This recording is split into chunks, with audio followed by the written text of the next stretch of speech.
Now we understand the sex determination in honeybee, and this topic is very important here. In case of honeybee, sex is determined by number of set of chromosome. ध्यान रहे इस बार कोई एक chromosome sex decide नहीं कर रहा है. The full set of the chromosome decide करता है कि जो इंडिविजुअल होगा, ऑफस्प्रिंग होगा, उसमें क्या सेक्स होगा. फुल सेट का मतलब है जैसे हम डिप्लॉयड हैं तो पूरा हैप्लॉइडी लेवल जो है वो डिसाइड करेगा कि इंडिविजुअल यानी कि ऑफस्प्रिंग्स का जो सेक्स है वो कैसा होगा. देखिएगा, when this is a female and it is 2n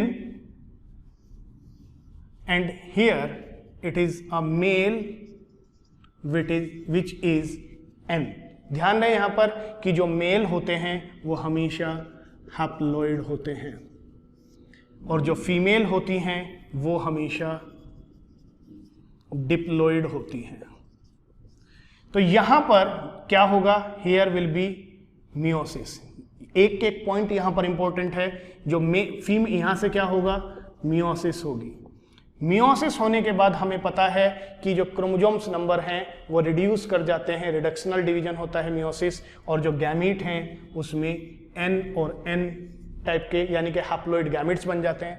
लेकिन in case of male, this point is important, the gamete formation takes place with the help of mitosis. ये बात आप बिल्कुल याद रखेंगे कि हनी बी मेल यानी कि जिसे हम क्या कहते हैं, ड्रोन भी कहते हैं, इसके अंदर जो गैमीट बनते हैं वो माइटोसिस के थ्रू बनते हैं. यहां पर इसको हम क्वीन बी भी कहते हैं क्योंकि we know that only queen bee is fertile in case of honey B.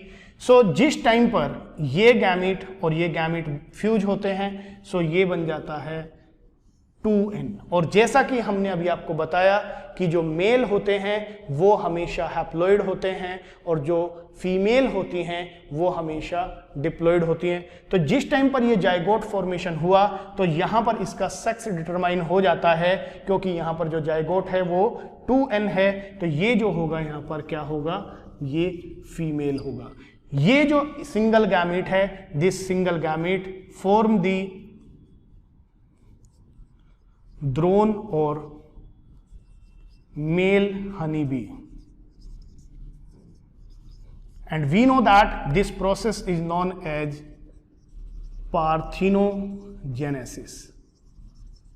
Parthenogenesis क्या होता है, जब एक गैमीट बिना फर्टिलाइजेशन किए एक एम्ब्रियो को फॉर्म करता है और एक इंडिविजुअल को जन्म देता है, वो प्रोसेस कहलाता है पार्थिनोजेनेसिस. फिर से याद करें कि जब एक गैमीट बिना फर्टिलाइज किए एक एम्ब्रियो में या एक इंडिविजुअल में कन्वर्ट होता है, वो प्रोसेस कहलाता है पार्थिनोजेनेसिस. तो आप यहां पर देखेंगे कि इस गैमीट का किसी गैमीट के साथ फ्यूजन नहीं हुआ है, तो ये जो गैमीट है ये सीधा एम्ब्रियो में डेवलप होकर एक मेल ड्रोन को जन्म देता है और ये कहलाता है प्रोसेस पार्थिनोजेनेसिस. यहां से फिर आगे फीडिंग पे डिपेंड करता है. जो रॉयल जेली खाती हैं वो क्वीन बी बन जाती हैं और जो रॉयल जेली नहीं खाती हैं वो स्टेराइल वर्कर्स बन जाती हैं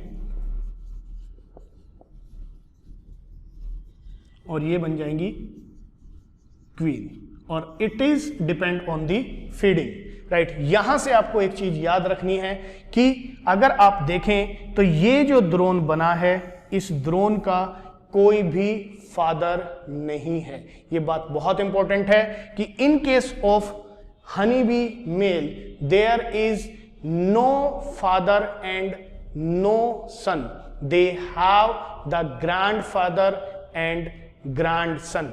याद रहे कि ये कोई भी फादर इनका नहीं है और यहां से कोई भी सन नहीं हुआ। देखिए आप यहां से देखेंगे तो इस गैमीट से फ्यूज होकर कोई भी सन नहीं बना या यहां से कोई भी फादर नहीं हुआ, लेकिन क्योंकि यहां से ये दो गैमीट फ्यूज हुए हैं तो जिस टाइम पर ये अलग होगा और ये एन और एन बनेगा तो ये जब कन्वर्ट होगा एक मेल में, so it contains a grandfather. तो remember this point, in case of male honeybee they do not have father and sons while they have the grandfather and grandsons.